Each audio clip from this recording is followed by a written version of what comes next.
First of all, I must warn you that we are live, broadcasting live, and we are recording as well. Thank you. Apologies for absence, Vicky, please.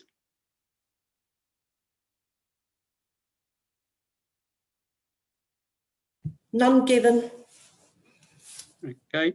Is there any apologies from anyone? No? Okay. Right. Item 2, declarations of pecuniary interest. Anyone?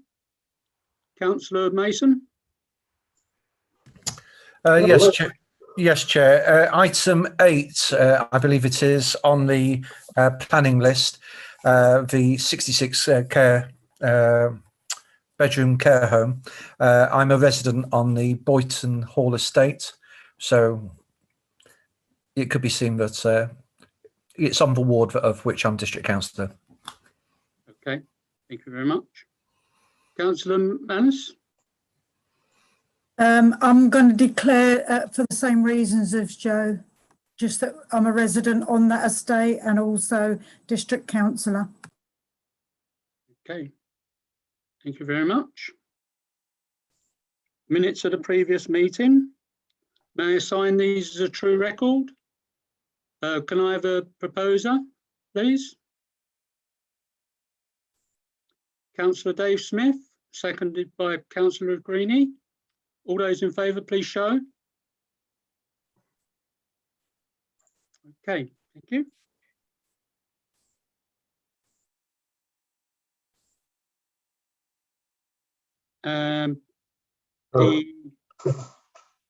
Sorry, someone speak then.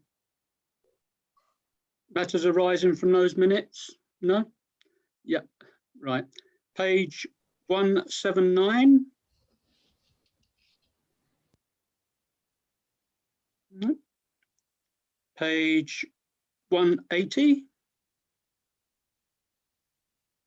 I know it's Vicky on PT 21039.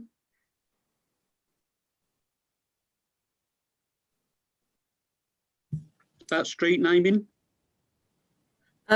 Yes, I did contact West Suffolk Council and I supplied them a list which Councillor Burns would forward to me, and they have emailed me back today to say thank you for the list, and there are some names on there that they can still be using. Thank you for that. Next item has been resolved, I've noticed, which your name was up with. Page 181. This is for me and Vicky. It was agreed the committee that due to this update information from Highways, I think it's about the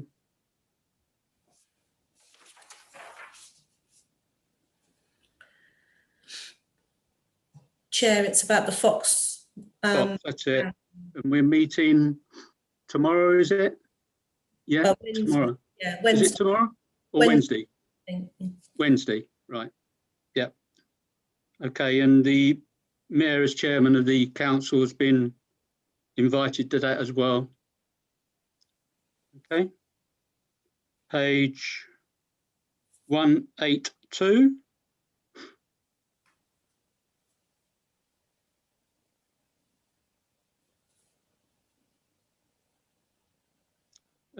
Page 183.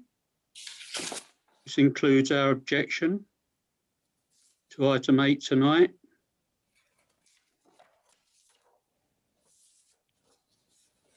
(184).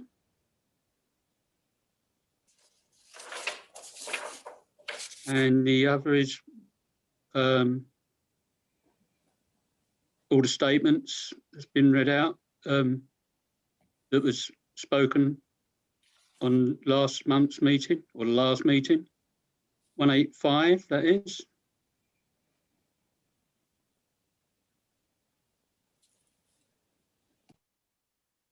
Includes the gateway.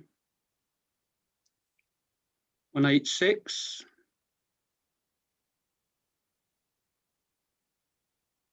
It's quite a lot on that. Vicky's been very busy. 187.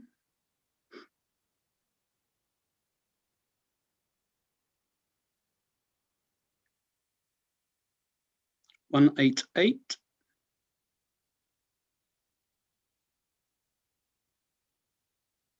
And lastly, 189. Thank you. Back to the agenda.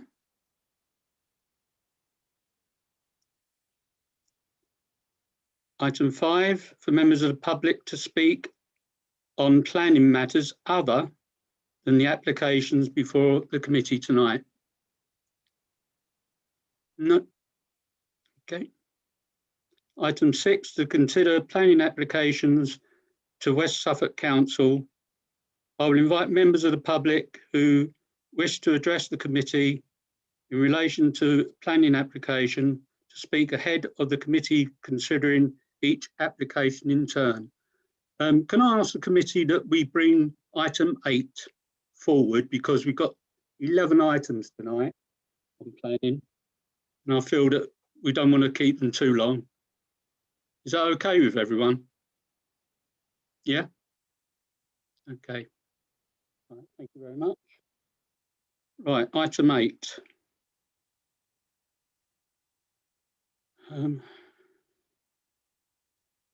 Which is DC 20-1849 FUL, reconsultation, 60-bed care home for elderly, including car park, bicycle, refuse and garden stores. Next one is B, which is vehicular and pedestrian access into Ann Suckling Road following demolition of existing house, Boyton Hall and Suckling Lane. Okay, Vicky, can you sort of bring up maybe the letters, or I think maybe the letters maybe, or the plans? We'll have the plans first.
Sorry, I'm trying to share the screen. Just bear with me.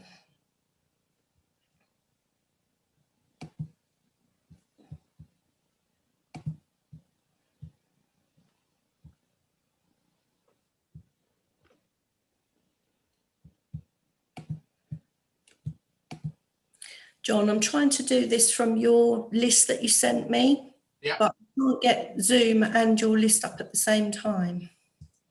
Okay, do you want me to try it? If you don't mind. I've got this one, if this is any help. Is that what you were trying to bring up? Yeah. Thank you. Sorry, I couldn't get them both on at the same time. And also have you got the road, the entrance as well, please? Yeah, bear with.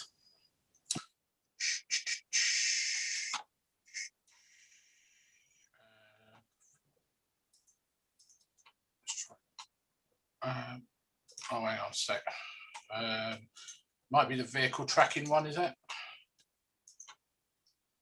That one? Yeah. Yeah, and expand it a bit. Yeah. Make it bigger. Yeah, give me a chance. Sorry. It's all right. I'm trying to. Sorry, hang on a sec. Sorry, hang on a sec. So I keep pressing the wrong button. Let me just drag me pictures out of the way. That's what I want. There you go. Is there one, I can't remember now because there's so many. Is there ones with like screening at all? Like the trees, and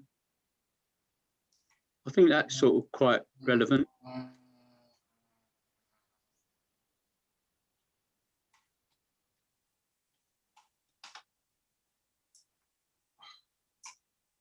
Might didn't know there's landscape strategy, maybe. Yeah, that sounds like it. Yeah, I don't know. Is that the just the document? I don't know if it's got any pictures in it. it should have. No. Oh, it should have because it's that landscape. Yeah, there's another landscape down here. There's an agricultural impact statement. Yeah, that could be it. I can't remember, as I say, there's so many. No, I know. But I think it's relevant. It's just, you know, to show the public. Because it's got any pictures on it at all. Joe, there is a bird's eye view image of the locality, which is coloured and shows the tree formations and you know the plants. There's a site plan which is Yeah, site plan. yeah. Oh, this one down here. Like that. That's it. Yeah, that's it.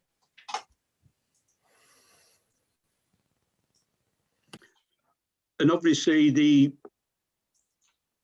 Anne Suckling is sort of south, yeah. Yeah, it's down At the here. bottom. Down here. Yeah. Yeah, that's it. Yeah. Near the parking spaces. Vicky, can you bring up the was sent to the councillors today about what we wrote last time? I thought it was a very good point that we, you know, that we put just to help people today that are going to speak on it.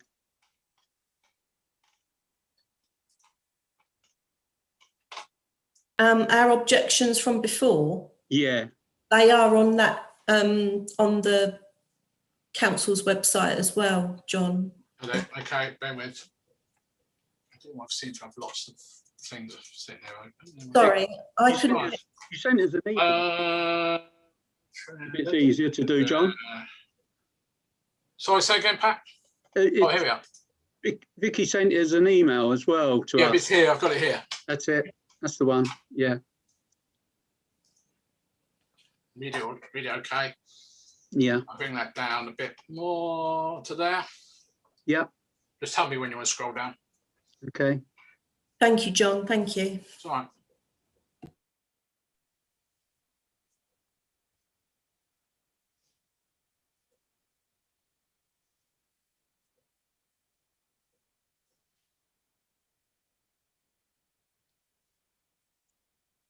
Okay, John.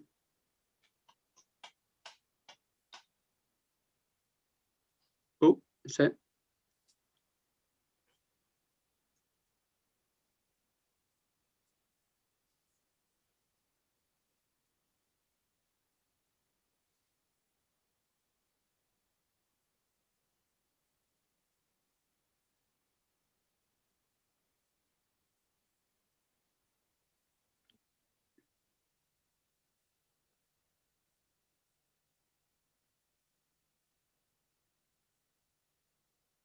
Okay. That's it, isn't it?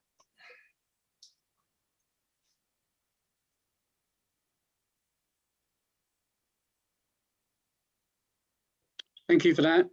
Okay. Can we have full screen now, please? Thank you. Okay, does any member of the public want to speak on that, please? Anne and Brad? Thank you for listening Yes. to us. Mr. Strachan, is it Mr. and Mrs. Strachan? Yeah, Brad Strachan, Anne Strachan, thank you. Just to say, we did put a submission in, and we've been up and looked at the site ourselves a little bit, and had a look around.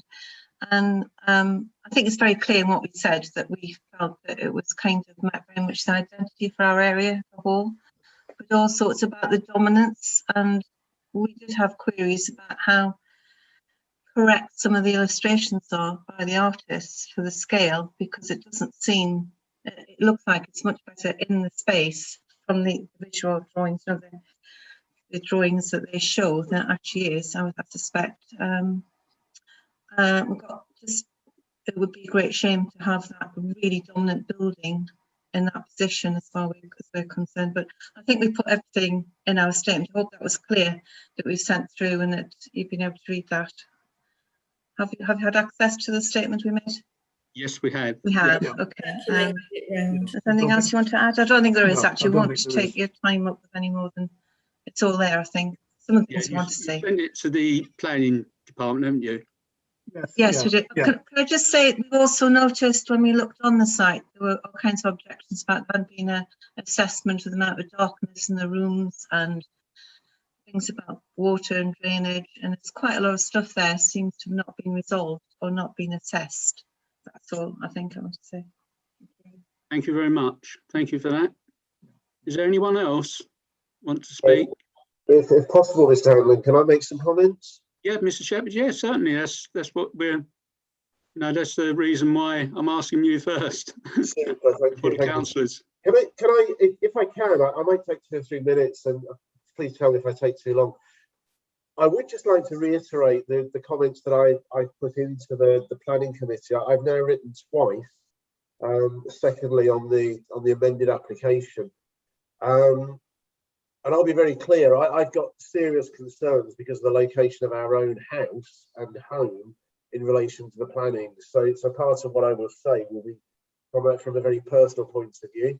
And what I've raised when I look at it, and I agree with the lady that just spoke, the scale of the building on the site in terms of the artist's impressions, when you actually visit the site and look at the ground area, I struggle to understand how much green space, when you look at the pictures, will actually be around the building.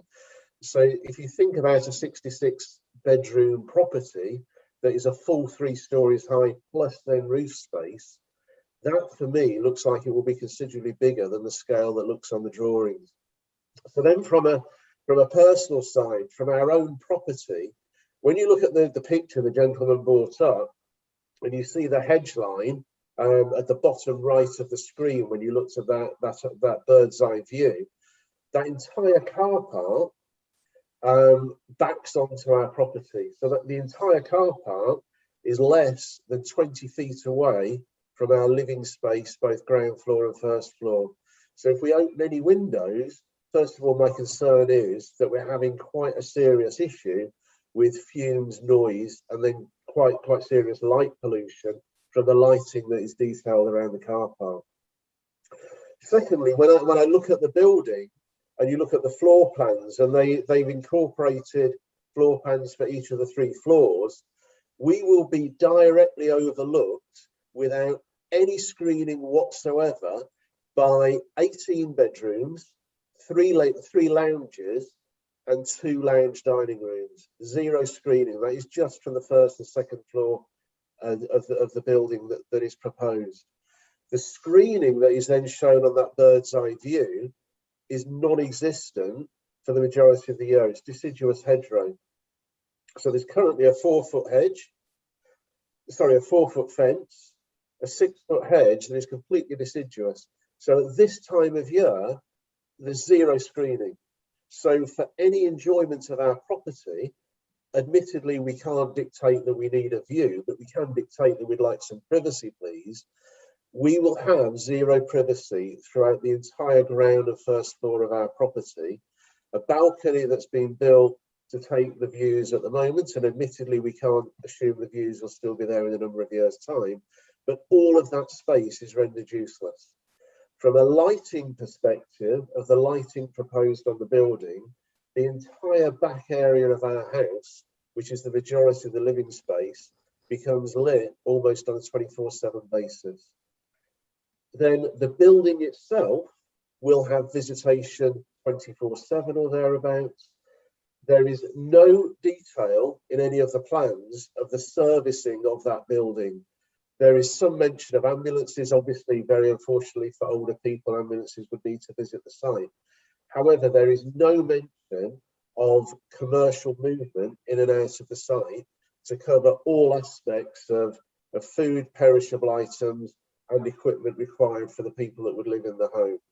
There is no mention then of the potential for noise over and above normal visitation to the property that would happen because of the very simple fact that noise beepers, etc., would happen with any vehicle for 7.5 tons and above. So we've got some concerns, serious concerns about privacy. We think they will completely rob our property of privacy, as it will a number of other properties that are joined onto it. We've then got concerns about air pollution, light pollution, noise pollution. There's no mention over how any of the noise of the building will be muffled or baffled. So with a building of 66 bedrooms, I would expect things like air handling plant, fans, compressors, etc. There's zero mention of that or how any of the noise will be held back from the residents. If I then look a little bit more widely, there's talk about the car park and the potential impact on parking on Ansuckling Road. There is mention in the documentation of the number of people that will be employed in the home. If you take a look with a very quick internet search at other properties this company has built and other similar sized properties, the number of staff that they are mentioning is dramatically below that is actually employed in a 66 bedroom care home.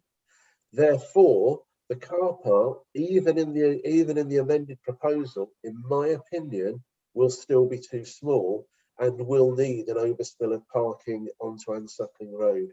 And you can see that in the documentation that the Highways Agency have delivered, where they have themselves identified that the proposers have failed to recognise that some of the residents of the home would in fact have cars. They've only looked at people that would work there. They've not done a correct study of people that would have cars that would live there, people that would then visit, and the staffing of the care home. So in my view, that car park is still dramatically undersized. Discussion then about public transport. I think anybody that lives in Haverhill will know that the town is not very well supported with public transport. And certainly if you look at the shift rotation that they've talked about in the documentation, the public transport that services the end of Ansuckling Road will in no way, shape or form allow the employees of that building to move in and out via public transport. It's just impossible because it won't be there at the right time. Okay. I would then say, as the lady that spoke before me mentioned, when you look at some of the other documentation that has been provided, specifically the highways comments, the local flood authority, public health and housing, strategic housing, fire and rescue, conservation and the wildlife trust, every single one of them has either raised objection or holding objection. Nothing, in my opinion, in what has been sent back in the amended application addresses any of the concerns that have been raised in any of those documents in any way, shape or form. And I think finally, and thank you for letting me speak, finally, there is mention in the strategic housing documentation that there is a parcel of land northeast of Haverhill, which is designated for a care home. That will impact Haverhill. There is nothing that I can find that actually looks and reflects upon the need for care homes, the number of beds needed, if the parcel of land that is designated, presumably by the council, is actually built upon, what happens to the care home that's being looked at here. And I think when I look at it, if I just very finally say, for me, the size of the building, the fact that it is on elevated land above the normal size of Ansuckling Road, for me, fails to fit into a very residential area that is already struggling with the additional building work that's needed and is taking place. For me, it doesn't fit. It's oversized, and I think it will have a serious detrimental impact on this area of the town. Thank you very much for letting me say that. I appreciate the time. Thank you. Thank you. Thank you very much. Very good points. And as I repeat, please send that, to the West Suffolk Council Planning Department, won't you? Or they call it Development Control, not Planning, at West Suffolk. Thank you for that. Is there anyone else? Members of the public? No? Right. Okay. Councillors? Councillor Mason? Okay, Chair, I'll try and keep this short for purposes of brevity. I must say, Mr. Shepherd's comments were nicely thorough. I'd like to expand on just one or two little things regarding scale and scope of a project. Concerns me a little bit that in the planning resubmission, they talk about the fact that there was precedence for the Gateway project being proposed by Persimmons. I find that rather presumptive because that actually hasn't been approved yet. Also, elsewhere in the transport plan, they're wanting to try and justify having fewer car parking spaces to discourage people from having to use their cars, thinking about the climate emergency. And I think that is find a happy coincidence that they're trying to find a reason not to have more car parking spaces. The truth of it is, people are not going to walk up Ratting Road Hill in order to get to the care home. The chances are people will be using their cars. Now, policy DM2, which is part of the Joint Development Management Policies document, talks about mitigation, ensuring that noise, smell, vibration, overshadowing, loss of light, and other pollution that Mr. Shepherd has talked about. These are issues that need to be mitigated. I've seen nothing to suggest that there are any mitigations that make this commercial site. And let's not forget that if this is a commercial venture, not a residential one. Currently the land is residential, albeit with one property on it. But this is without doubt a commercial, and I think without going over Mr. Shepherd's points, I think there are huge concerns about how this commercial operation will run without impacting upon the community. I'm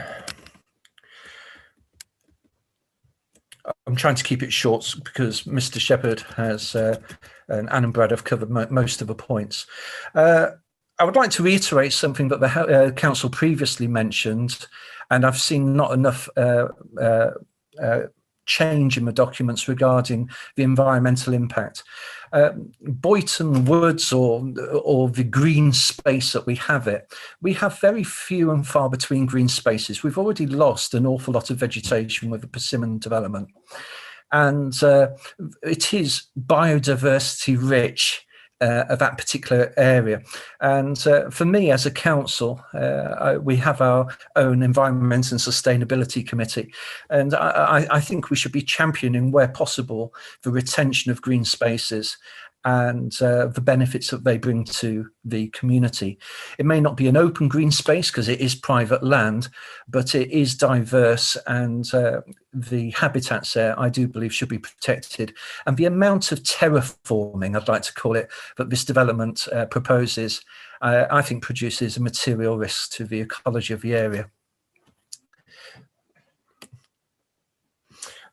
Finally, we haven't again spoken about the loss of heritage. Now, I don't know whether it's something I can ask the committee to consider or whether it requires somebody within a committee putting a motion forward. The building as such does not have non-designated heritage asset status.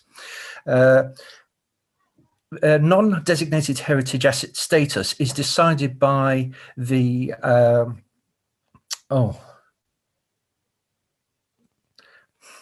there's an officer, begins with a letter C. I forgot. I've forgotten the word. But there is a committee, officers who at West Suffolk that decide whether a building has that status. Conservation. Thank you. Conservation officers. Now, it doesn't currently have that status. And for me, a Victorian building, along with the Chapel Farm cottages, have heritage that I would like us to try and preserve in 10 years' time, in 20 years' time, in 30 years' time. At what point are we going to say, it's a shame that there was no Boyton Hall there and we've lost it? And I think we don't just need to think about the present, about whether people think it has particular value or not, because I also think that in the future, we should be safeguarding places of interest for future generations. And, the Boyton Hall estate surrounds Boyton Hall. And I would very much urge the committee to make contact with conservation officers and to lobby them to see whether we can have Boyton Hall achieve this non-designated heritage asset status. But again, that's the decision for the committee, but I would welcome it if you could apply some influence or certainly inquire as to whether that could be attained. Thank you. Thank you very much. Is there any other councillor? Councillor Dave Smith? Thanks, Chair. Yeah, on that last point, we do have our own list which we can add things to, and I thought that was on the list, and I'll stand to be corrected on that, but I don't see why we can't add that to it. I'm sure John will be able to tell us later. I think the thing we've got to consider here is our previous objections and whether or not the amendments have addressed those objections. And I'm struggling to see where they have. It's just been a little bit tinkering around the edges, really. Yeah, so I still can't really support this application for that reason. Yeah, so it's out to us as a committee now to decide whether enough change has come about through the amendments to make it more palatable. Thank you. Yeah, I can't see anything personally. Councillor Burns? Yeah, sorry, I just thought on the non-heritage thing, it's something I've been trying to fight for since I first elected in 2015. The fact the existing list is now 24 years old, where it should be reviewed every 2 years by our conservation officer, which Councillor Mason mentioned. We did recently, at a recent town council meeting, agree that we were going to not just ask councillors, but ask members of the public for assets around the town that we consider should be added to a heritage list. And of course, this building and anything else like it should be added. Councillor Crooks in the last 3 or 4 years has managed to save 2 such buildings by proving the heritage of those buildings from demolition. So, but it won't be a 5-minute job, I can tell you that now, because we have to compile the list, which goes to conservation. They then have to review it. They don't have to take any notice of it whatsoever. And even then, from a planning perspective, it's only considered during the planning process. It doesn't stop a building being knocked down. You only have to look at Gertines back in 2015, I think it was, where the planners then approved demolition of grade 2 listed buildings. So although it's a nice aspiration, it may not be in time for this particular application, but I fully support what Councillor Mason just said, and Mr. Strachan and Mr. Shepherd. I think it's just not a site that, you know, I could even envisage happening in the way it's been designed. Thank you. Okay, is there anyone else? No? Oh, Councillor Crooks.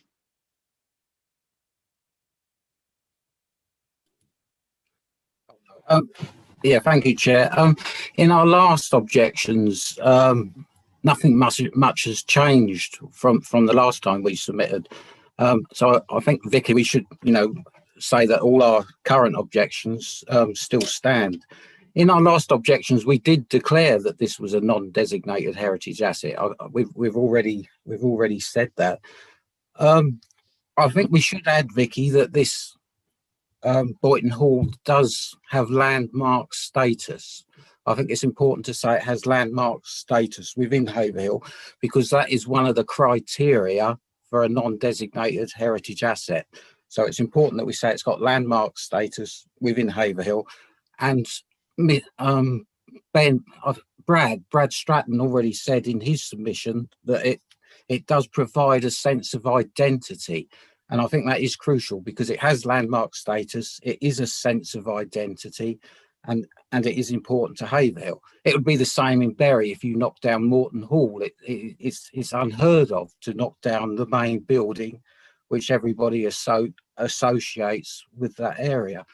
I think we should also add amenity, loss of amenity to neighbouring residents. As Ian Shepherd has said, he listed all the points of loss of amenity, and so I fully back what Ian Shepherd said as well.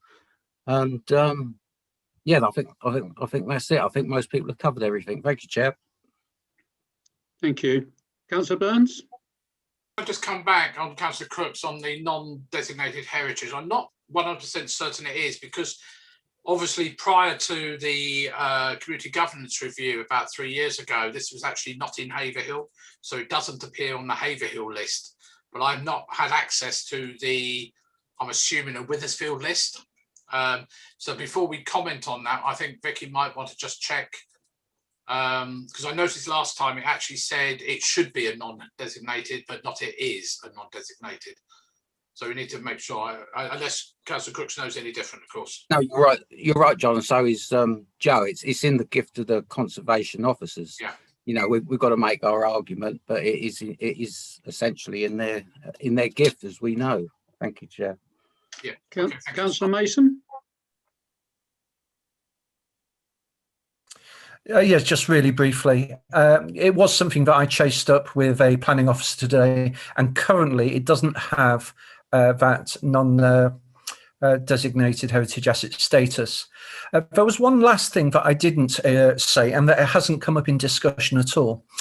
The buildings which are called the Willows, which are to the west, if you like, I actually think that the plans, Vicky, is it possible that you could put the overhead plans on the site plan document very briefly?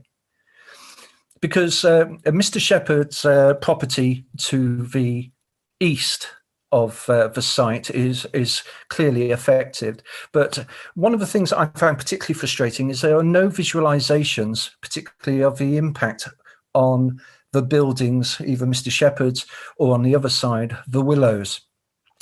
And the gabled end of a building, which is to the, is it possible to get that map up just very briefly? The gabled. John, are you able to do that? Sorry.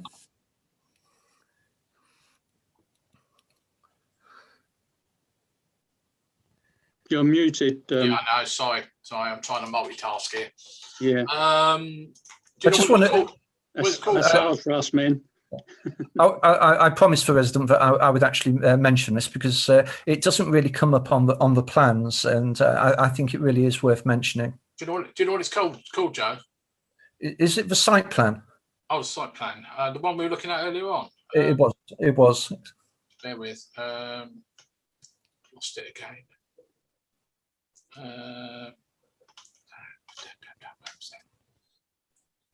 Tree drainage, 3D visuals, design. Oh, proposed site plan.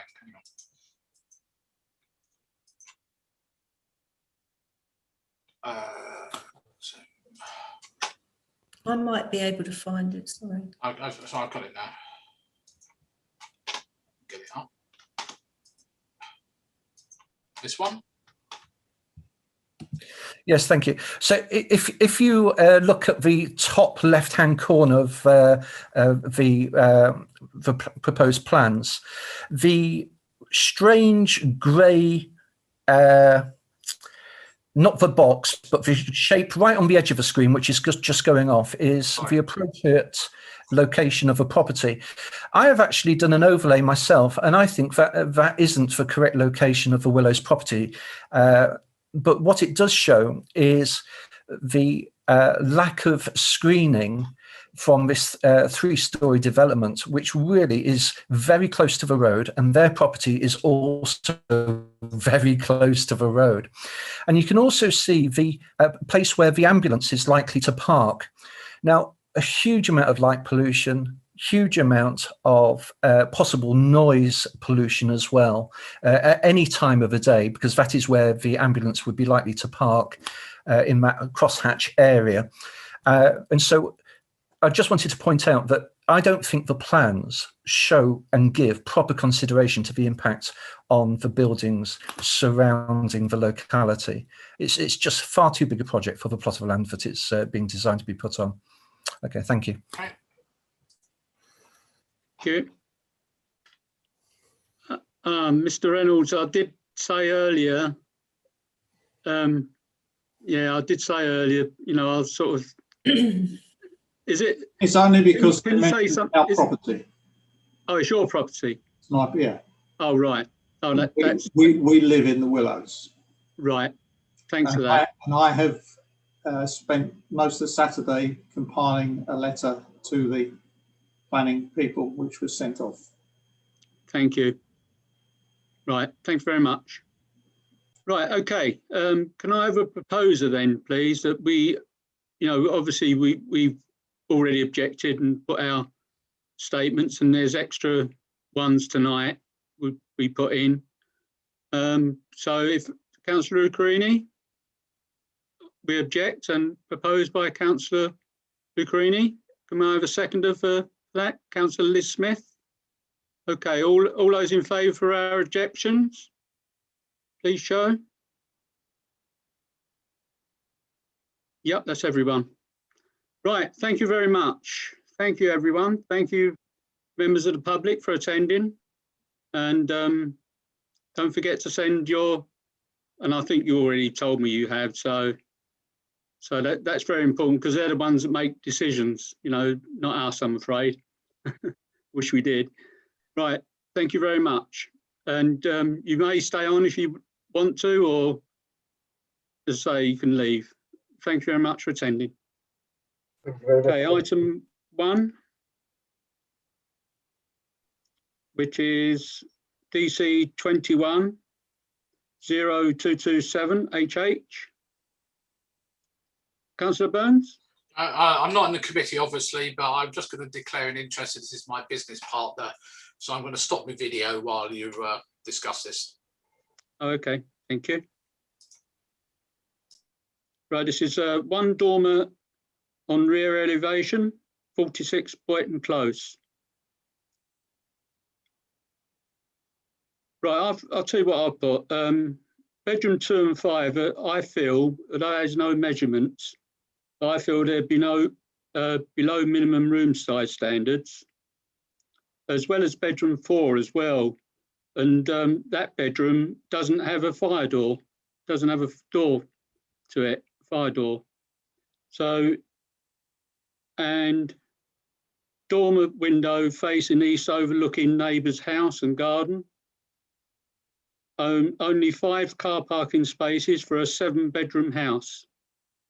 It's already a 5-bedroom, and I think they want to extend it to a 7-bedroom. Okay, is there anyone else want to speak? Councillor Dave Smith? Just a bit of clarity on it. So I thought we're just discovering a dormer window being added, not any extensions. Yeah. I think the dormer window includes the 2 bedrooms. We're not sort of really discussing about room sizes, are we? If something's already big there, we can't really comment on something that's already there, can we? Well, I think it's the dormer window is the extension for 2 bedrooms. That's my belief. I may be completely wrong. And it's just the other ones that I'd like to mention. I haven't objected yet. I just want to mention it, so. So I'm just have a look. I'm just sorry, just having a look on the plans about. I'm sorry.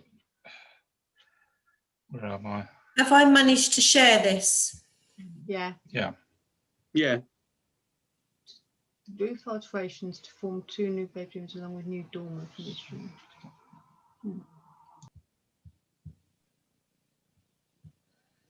Yeah, I believe that they're doing the extending the roof to 2 rooms, and they want a dormer window. So I'm looking at the description on the planning application, which just says household planning application 1 dormer on rear elevation. That's. So you're saying it's actually an extension? Well, I feel it is. As I say, I may be wrong. That's my opinion. Because I've never seen this before. I've never seen them extend the other rooms or anything like that. Councillor Green, I noticed you got your hand up. Yeah, a loft conversion comes under permitted development. So it is just the window that we're commenting on. Right. Okay.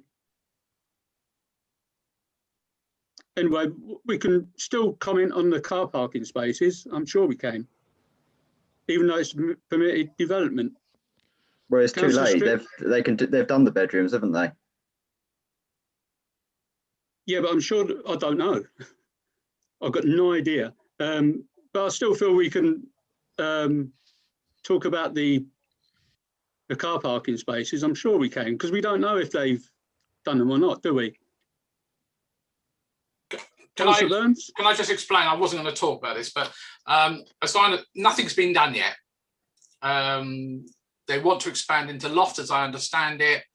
The plans show 2 bedrooms and the dormer window. I haven't looked at the plans or anything else. All I know is my business partner.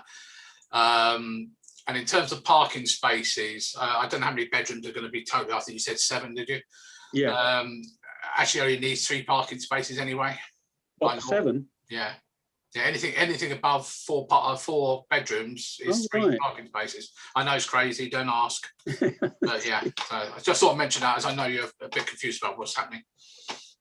Yeah, I just feel sorry for the neighbours, because they're not going to get, if there's 7 people, because obviously it's for quite a few people. Yeah, most of them are it's rented accommodation, no matter what anyone says. It's going to be, but I might. No. Sorry, it's for his family. He's got 5 kids. Oh right. And it's sorry. Most of there's only 1 over the age of 16. So. Oh, I apologise. I'm glad you said that. Sorry, I'm not. I didn't want to get influence or anything, but I'm just telling you. Before I get myself into more trouble, Councillor Davison. Yeah, Chair. Thank you. I looked at it earlier, and as far as I'm concerned, the parking is adequate. So I really don't think there's an issue with the parking, as obviously Councillor Burns says, there is plenty of space for parking, and we don't need any extra space, even if it is going to be a 7-bedroom house. Thank you. Okay. Yeah, that does make a lot of difference if it's the same family. I thought it was going to be rented accommodation. Right. Okay. Anyone else? Councillor Crooks? Yeah, no objection from me. It's quite fine to convert your loft. As for overlooking or loss of amenity to the neighbours, when it gets to planning, they could insist that the windows are glazed, but I don't think we should say that they should be glazed. But there is always that option. Thank you, Chair. Okay, anyone else want to speak? No? Right, come over to full screen, please, so I can see everyone. Right, can I propose her then, please? Councillor Liz Smith? Muted. I'm going to propose that we're neutral on this. I can't see any problem with it, to be honest. Can I have the seconder for neutral then, please? Councillor Davison, I saw first. All those in favour, please show. Okay. Next one is, okay, Councillor Burns, you can come back now. Right. Which is DC 21 0127 HH, single story rear extension, 55 Atherton Road. Any comments on this one? Can I propose that we go neutral then on this one? Can I have a seconder for that, please? Councillor Liz Smith again. So first, all those in favour, please show. Thank you. Item 3, which is DC 210327. I don't know if this is right or wrong, but it's, and I've never seen it before, P3OPA. Change of use from office class B. Vicky, you're going to sort of interpret that P3OPA? Vicky?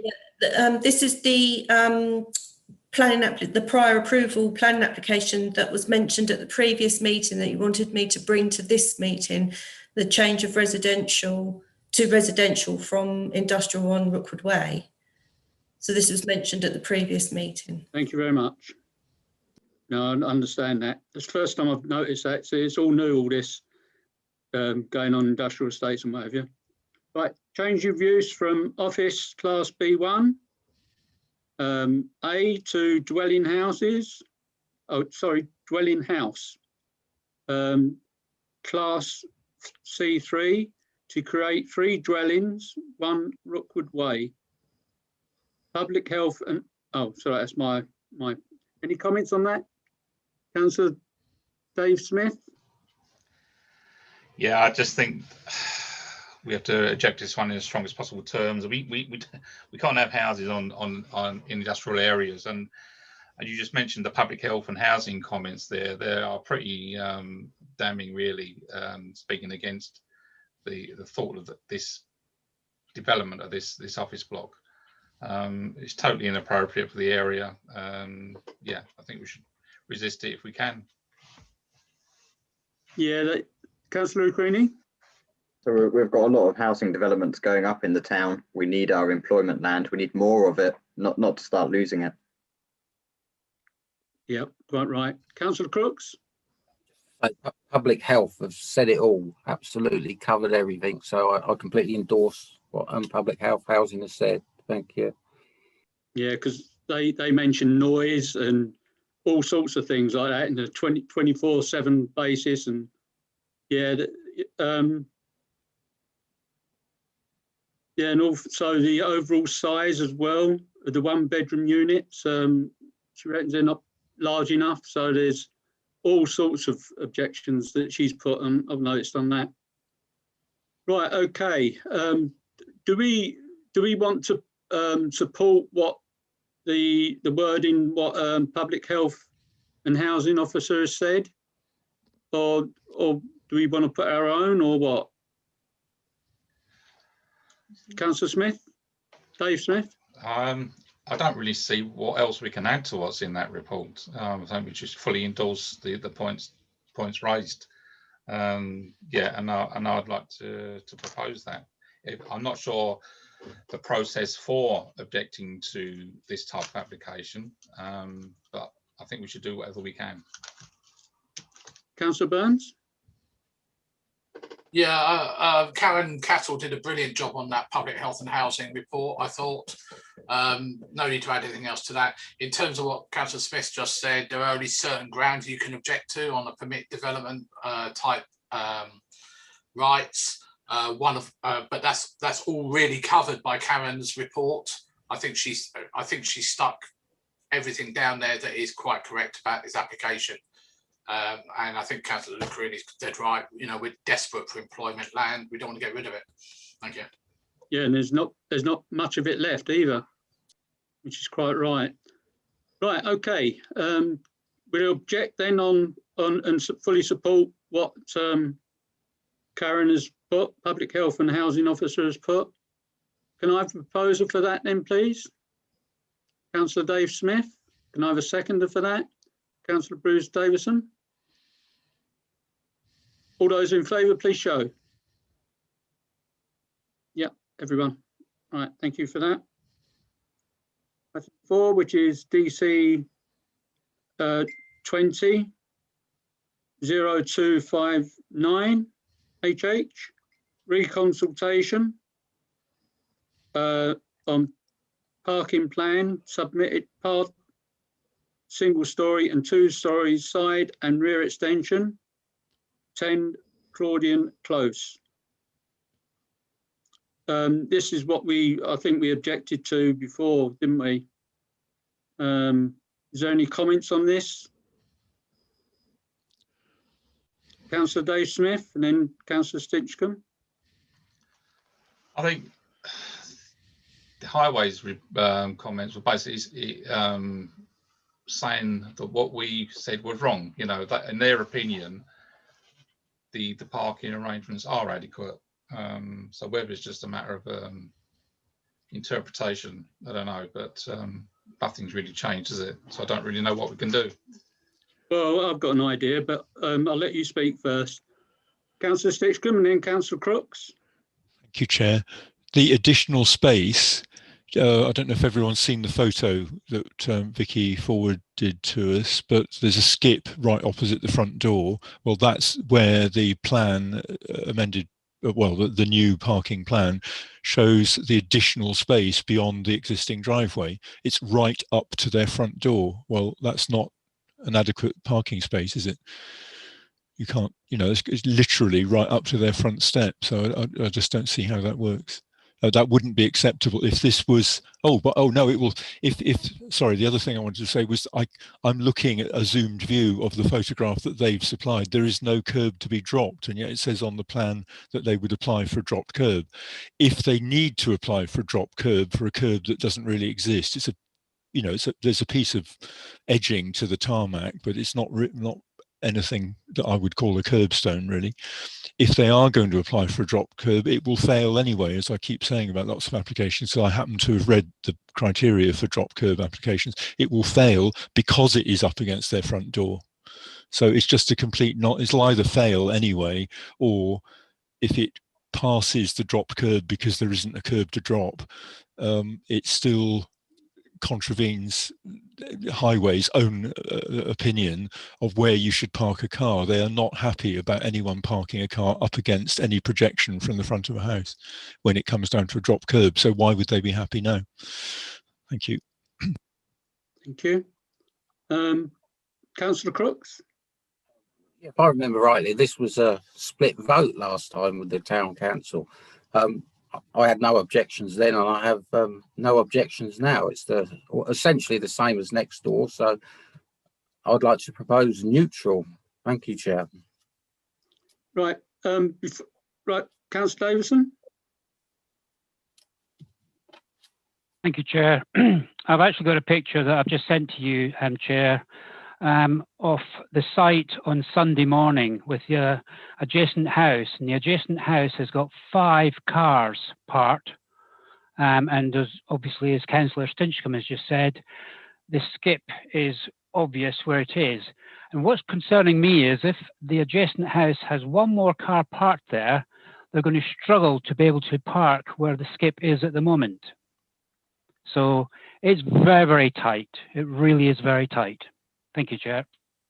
Yeah, if you can, Vicky, if you can put up the plan of the housing, the area plan, is it called? It shows you the parking spaces and what have you, and also the porch of number 9.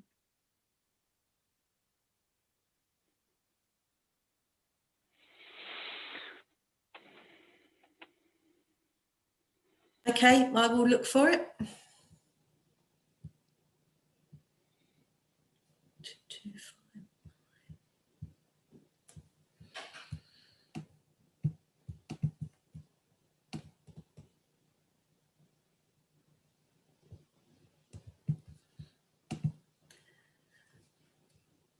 So the location plan, or yeah, I think that's the one. There is a parking plan as well, Chair. Right, I think it's a location plan I want, because it's the number 9's porch that I want to show up on there. Okay, just one moment. And John, can you be Googling the Google Earth on number 10, Claudian Close? While Vicky's doing that to save time, please. Is this the one, Pat? No, perhaps it's the parking one. Sorry, Vicky. Can you see me changing the screen? Yeah, Right, yes, coming up. Chair, I'm sorry, I made a mistake. It says that there is an existing dropped curb, so everything I said about applying for a dropped curb doesn't apply, but I just don't see how two properties on a corner can both access their own property off what I take to be a roadway out the front there. You know, it's just, there's a conflict, isn't there? I just don't know how that ever gets resolved. In favour of number 10, you know, it would mean that number 9 can't park outside their own house. So, you know, who's going to win that battle? This parking plan isn't coming up. No, it's not, is it?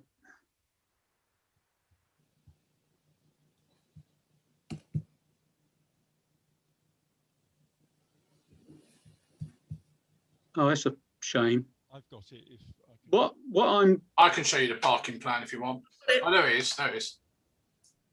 Right. If you can see, have you got the cursor, Vicky? If you go to number 9, to left a bit, or your left, that's it. Can you see a little bit that sticks out? That's it. That's the porch. Right, John. If you can, and if you notice the 2 parking spaces that they've given, you notice that the extra carpets to make it. That's it. Them 2. Right. Just take note of that. John, have you got the Google Earth map, please? And look, the porch is directly sort of over. If you look at it, it's directly over the front of the 2 parking spaces. If you look at that, can you see it?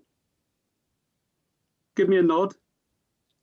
It's the porch that on the left is directly over edging the 2 parking spaces. If you go to the right. John, can you show Vicky? Okay, that's fine. Thank you. Can you stop sharing, Vicky? Okay, sorry. Let me.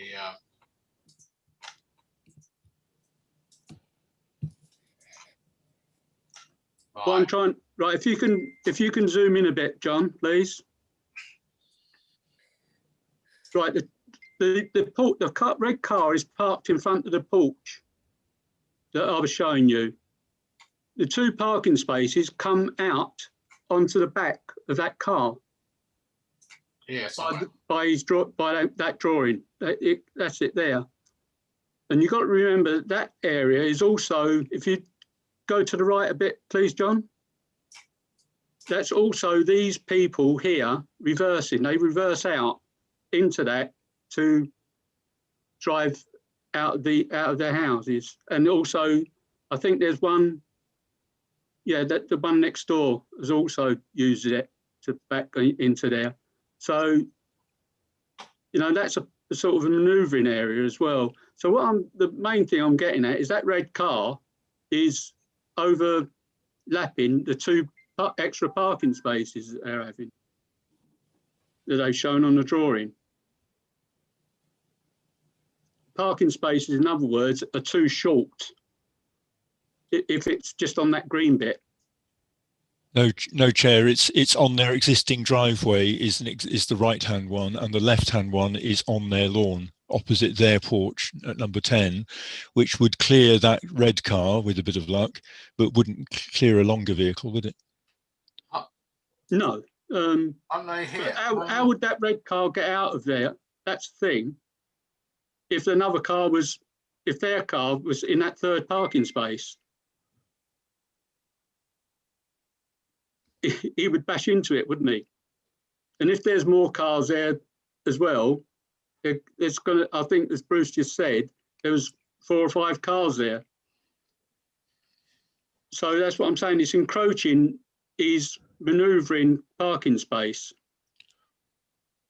on the plans. Okay. All right. Yeah, thank you. Right, where do we go from here? Any suggestions or anyone? Chair, I believe that's exactly what we said before. Yeah. Yeah, council. Yeah, see that's what I'm saying. The problem is highways, they are just looking at the plans and not actually going to the place to see. And that's the big problem. And that's the problem we got. You know, we can argue like anything as far as they're concerned, unless you go there. I think Councillor Davison's been there and had a look. Unless you go there and see the actual parking on their drawing it just overlaps number 9s.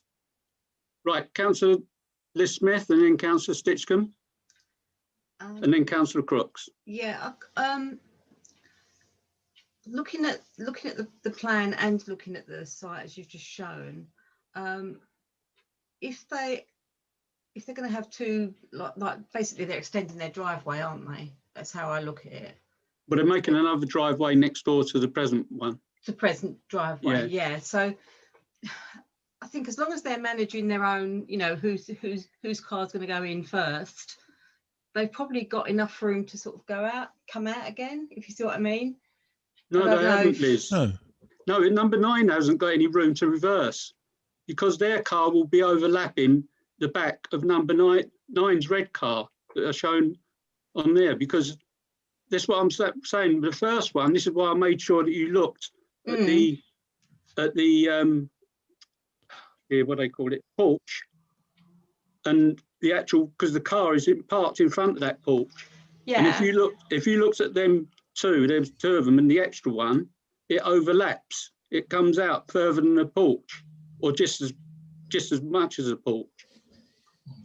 No, but what I'm trying to say is, if you've got a car parked in that other section, like the second part where they're putting the new bit, as long as whoever's parked out, I'm assuming there'd be the same family in that driveway or whatever, as long as you know, who wants to get out first is in that other one, then there's room, surely.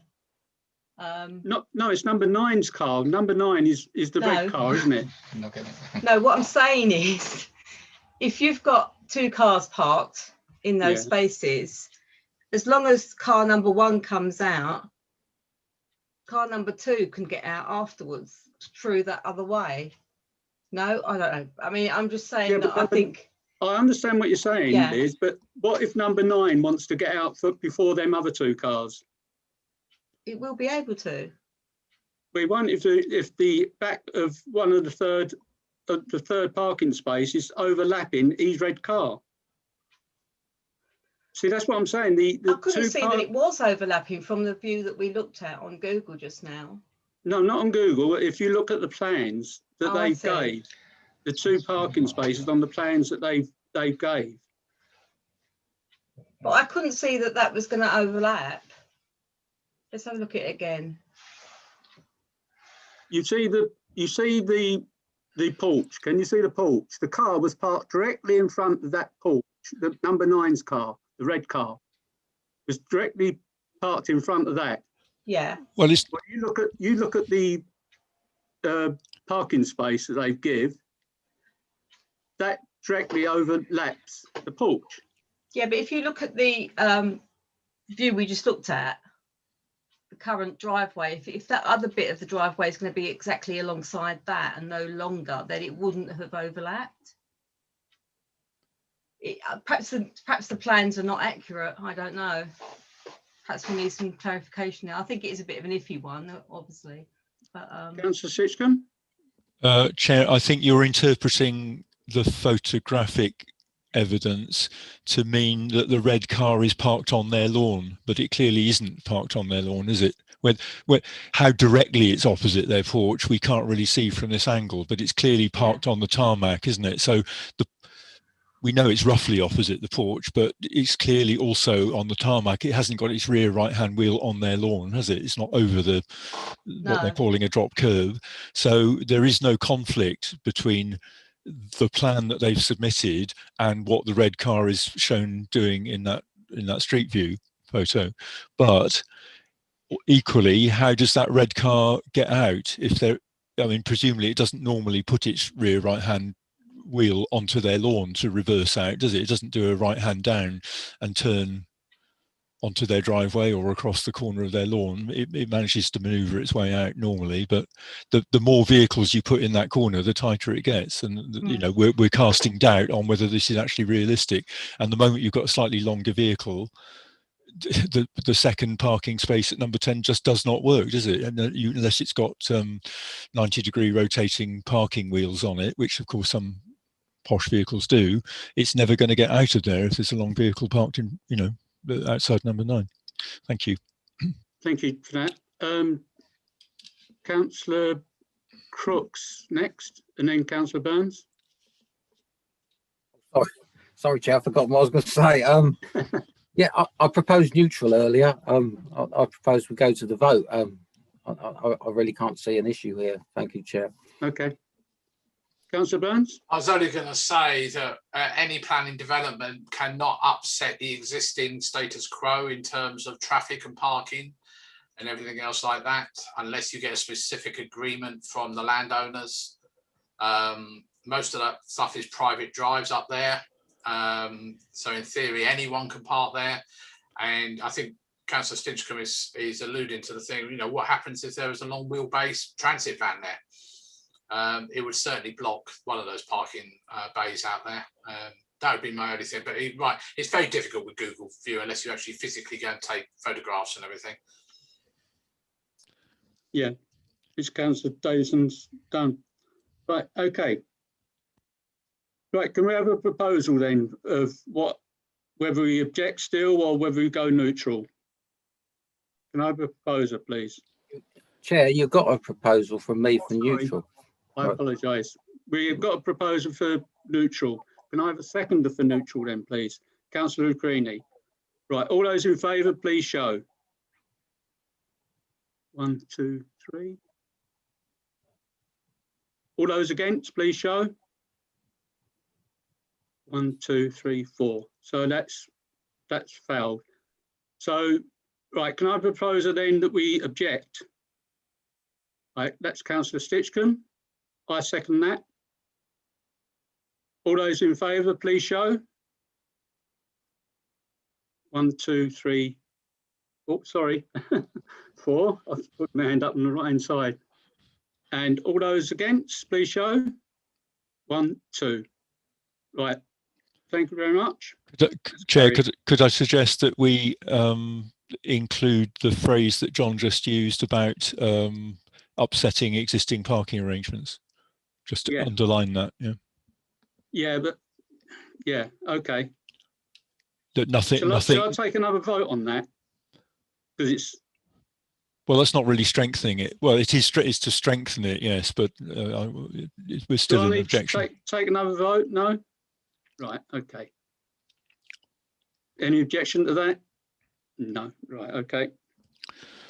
Right. Item 5, which is DC 210370 HH, single story rear extension following demolition of conservatory, 8 Cheney pieces.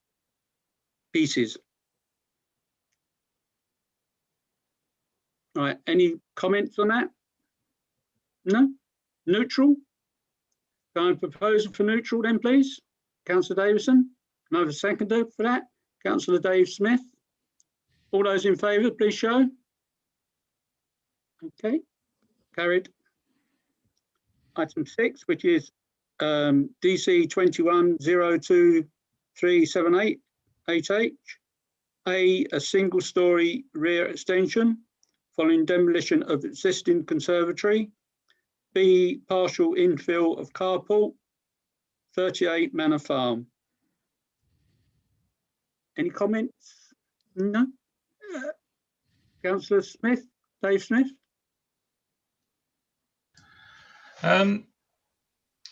This is looks to me to be a loss of the parking space. So I think the issue is how many actual bedrooms is in this property, because there wasn't anything on the plans to say that. So perhaps somebody else could enlighten. Councillor Davison.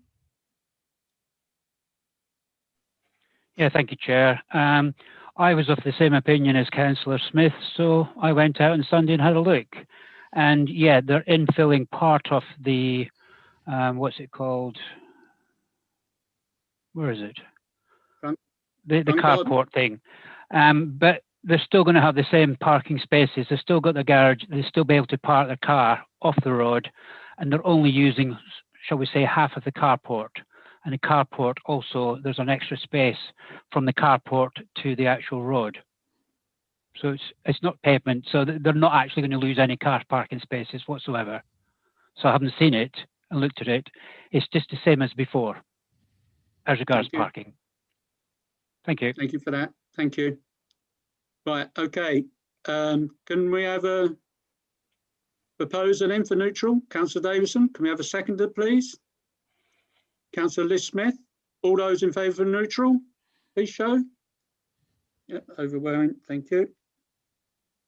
The next one is number 7, which is DC 210203 FUL. A, 2 dwellings with vehicular access and parking. B, additional parking for 19A Hamlet Road.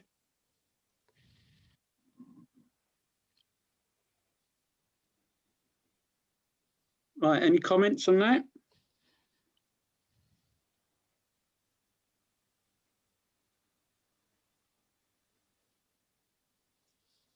Councillor Davidson, sorry. Yeah, thanks, Chair. Whilst I was looking at Manor Farm Close, I also had a look at this. I don't know if anyone knows the house. I'm sure Councillor Lucarini knows it well. This is overdevelopment. It is unbelievable. They're going to put 2 new houses into basically our garden. One house I think would be reasonable, but 2 houses is ridiculous. There's going to be virtually no garden. The parking is very, very tight, to say the least. I truly cannot do anything else but object. One house would be fine. There's already, in my opinion, 2 houses already been built, because this was originally 19 Hamlet Road, and 19B and 19C have already been built. And if they were just to do a 19D or whatever to the left of 19A, that would be fine. But to actually put 2 houses in, ridiculous. Thank you. Yeah, there's also 2 parking spaces will be reversed onto the road, the main busy bus route as well. Councillor Crooks? Agree with Councillor Davison. This ruins the whole street scene for Elmhurst Close. It ruins the whole entrance to Elmhurst Close. Plus, it impacts on Anne of Cleves because it's just across the road. This application is totally unacceptable. Thank you, Chair. Thank you. Anyone else? Councillor King? Yeah, this property unfortunately is not actually in the conservation area, but it does border onto it. Next door is included, so it certainly has an impact on the conservation area. Well, there's no harm in us putting that into it, as you know. There's no harm at all. Councillor Liz Smith? Yeah, I agree with the other councillors that have just said it's just overdevelopment. Trying to cram 2 houses into quite a small space, and yeah, I agree totally with what the other councillors have said. And yeah. Should we put a proposal forward for objection? Okay, thank you for that. Councillor Burns? I was just going to say, based on what Councillor Cook, Anne of Cleves, I believe, is grade 2, isn't it? And as Weavers is up the road as well, a bit further up. You know, there's a lot of, it's not about the conservation area per se, it's about the effect on grade 2 listed buildings close by. I agree, it's massively overdevelopment. I believe Anne of Cleves is a grade 2 star. I might be wrong. It might be, yeah. I know the independent churches, but I don't know about Anne of Cleves. Yeah, I'd have to look it up quickly. Okay, right. Can I have a proposer then for we object on all them things that's been said? Councillor Liz Smith propose, seconded by Councillor Davison. All those in favour, please show. Overwhelming. All right, thank you. Next one is item 9, which is DC 210433 TPO. TPO 192/1993. 1 ash tree, T1 on plan, and A2 on order. Remove one limb. I've never heard of that one before. 10 Atherton Road. Is there any comments on that? No? Be neutral, yeah? Okay, can I propose for neutral, please? Councillor Liz Smith, seconded by Councillor Alan Stitchcombe. All those in favour, please show. Okay, thank you. Item 10, which is DC 210454 HH, two-storey side extension following demolition of existing single-storey side extension, 1 Burton Close. Councillor Liz Smith. Yeah, looking at this, it seemed quite a strange design that they're doing. A box room, they call it, but I think it's going to be a bedroom, to be honest. Why would you have a bathroom opposite, and that bathroom is not accessible from the other part of the first floor? So I think it's adding a bedroom under some disguise. Just seemed to be totally incongruous, really, and even the look of it, it's not going to be the same level of the rest of the house. I think there's a neighbour that's subjected as well, so I think we need to consider their concerns that about parking, especially in that area.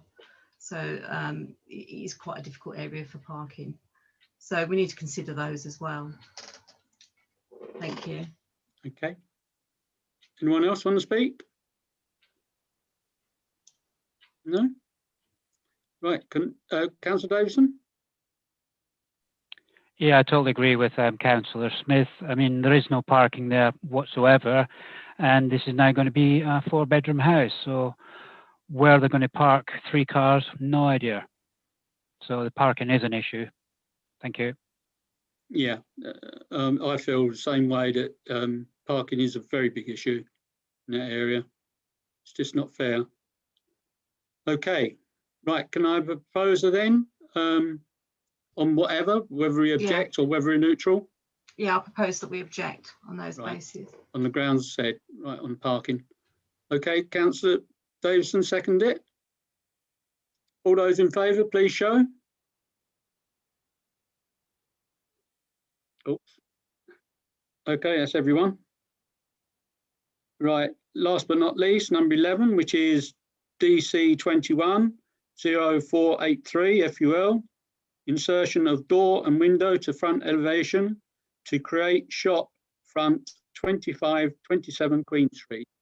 Councillor Bucarini, then Councillor Davison. This application come up before, and last time as a town council we supported it and said we welcomed the investment. Unfortunately, the applicant didn't provide any further details when they were asked to by the planning officer.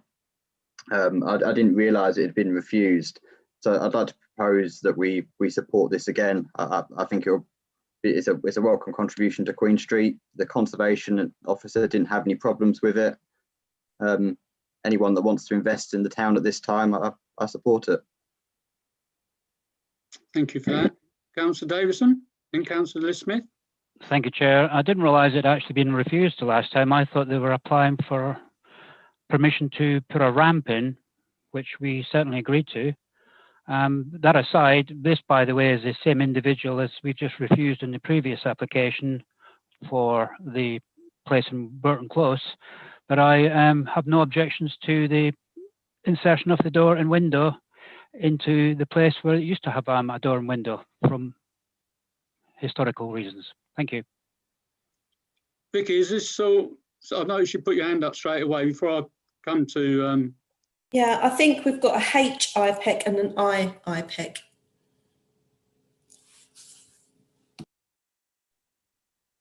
What? Oh, right. So you reckon they're 2 different people then?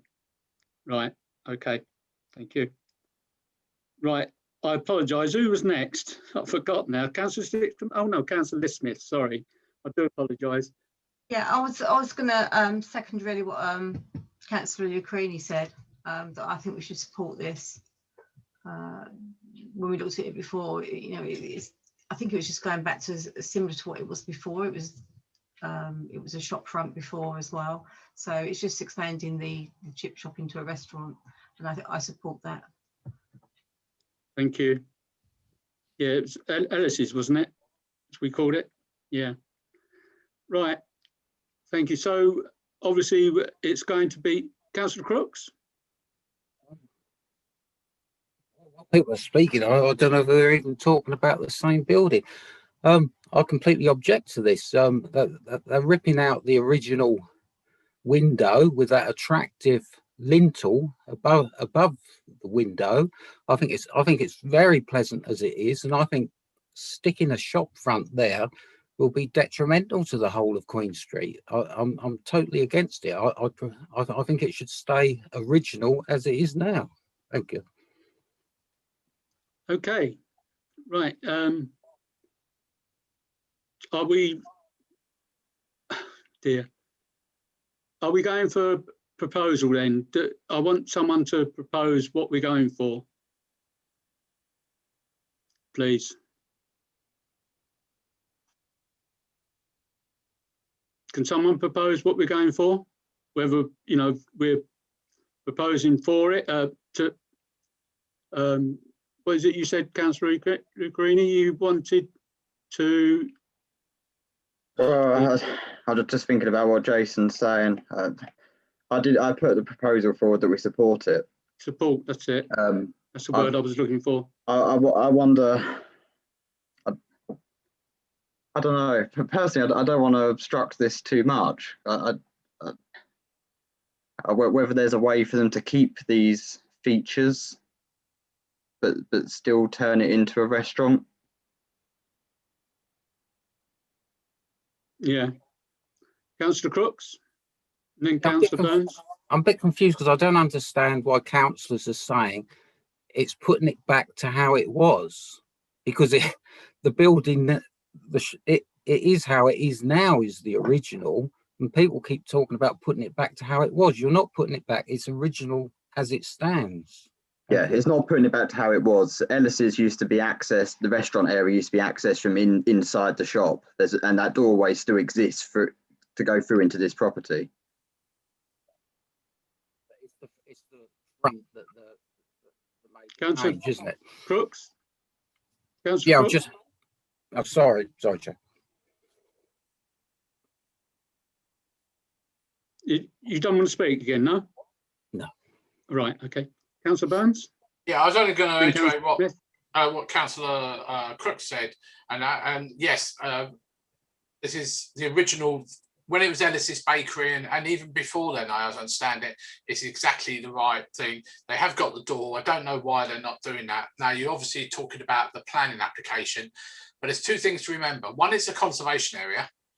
The second thing is there is actually a Queen Street shopfront scheme where it has to conform to certain design criteria. It's about a 20-page document. Whether they've actually done that, and I haven't checked whether or not they've went for pre-app at all on this particular one. They may have done on the... no, they haven't. They didn't go for pre-app on this one. So there's two things they have to meet as well. So conservation may well comment again, but my personal view is, and when I first saw this, I thought it was actually the same shop front, but I realised when I read it, it wasn't. It was basically to replace it, and I think that's totally wrong. You know, it's a conservation area for a reason. Okay, maybe the bit opposite the Queen Square thing perhaps should be a conservation area, but that also is, unfortunately. So I would agree we need to try and, we spend a lot of time trying to preserve our heritage, and I think it's just yet another one we ought to try and do. Councillor Smith, Liz Smith. Yeah, apologies, I probably misread the situation there. I think before we just assumed when we looked at it before that it was the restaurant being expanded into the area, and that's what I meant when it was sort of obviously a commercial business before. It wasn't a residential situation. But yeah, considering what others have said about the shop front, I agree. Okay, thank you. Councillor O'Keefe, that's what we're here for as a committee, to hear objections. It's a good job Jason's here, really. Yeah, it's a good point, and it's a shame we missed it last time. I didn't quite appreciate what they were going to do. I'm happy to propose that we object to it based on that, but can we put some comments in that we are still supportive of it becoming a restaurant again, but they need to be sympathetic to the building. Yeah. Okay, that's a good point. Okay, right. Any more want to speak on it? No. Right. So, can I have a proposal then from what Councillor Luccarini said? Do you want to propose that, Councillor Luccarini? Then? Yeah, I just have, yeah. Oh, sorry. Can I have a second for that, please? Councillor Liz Smith. All those in favour, please show. Thank you. Overwhelming. Right. Back to the agenda. Matters to report. Any matters to report? Councillor Burns, and then Councillor, then Vicky. Otherwise, you'll only miss me if I don't say something. Yeah, I just note that I still had no answer back from Red Row over Great Willsey in terms of what's happening near Falcon Close, and even their own PR company is not getting an answer as well. So I don't know what's going on there. They may be furloughed. I know they were last time, and they were specifically told don't answer an email. So, and also I have had quite a lot of conversations about the road closure of the A143 from Keddington Parish Clerk, who are very concerned about the amount of traffic that's going to go through their village. But I have to say that there's not a lot you can do about it. They have gave a proper alternative other than going. Oh yeah, for HGVs, but they're more concerned about cars and things going through. But you know, they do people anyway. Are local. Yeah, they do anyway. So, and you know, at the end of the day, hopefully the roundabout will benefit them because it will make them, and the relief road, because it will make it quicker for them to get to Cambridge, places like that. Yeah. So I just mentioned that. Thank you. Thank you very much for that. Thank you. Councillor Luccarini. It was Vicky, wasn't it? Oh, Vicky. Yeah, sorry, Vicky. Oh dear. It's been a long evening for me. Sorry, Vicky. Go on. We were going to talk about setting a date possibly to discuss the dementia village. Oh yeah. Yeah. Okay. Have you got any idea of dates, Vicky, at all? Councillor Davison? Do it at the next planning meeting, which is on the 6th of April. Oh, that's quite close then, is it? Is that all right, Vicky, to have it, you know, as far as dates are concerned?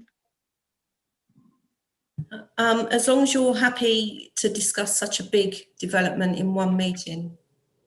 You know, if we get 11 applications again. Oh no, I don't think we can propose. We can propose that now and see how it goes. I think it'll be an objection anyway. Yeah. So okay. It's just taking it to the next planning meeting. Yeah. Is everyone all right for that, Councillor Burns? I was only going to ask, what was that date I gave you for the deadline? It was the end of March, but we can try for an extension. Yeah, that's what I was going to say. I thought you might need to, yeah. Yeah, if not, then you'll have to come back for some dates then, Vicky. Okay. Okay. Right. Thank you very much. The next. Oops. Sorry.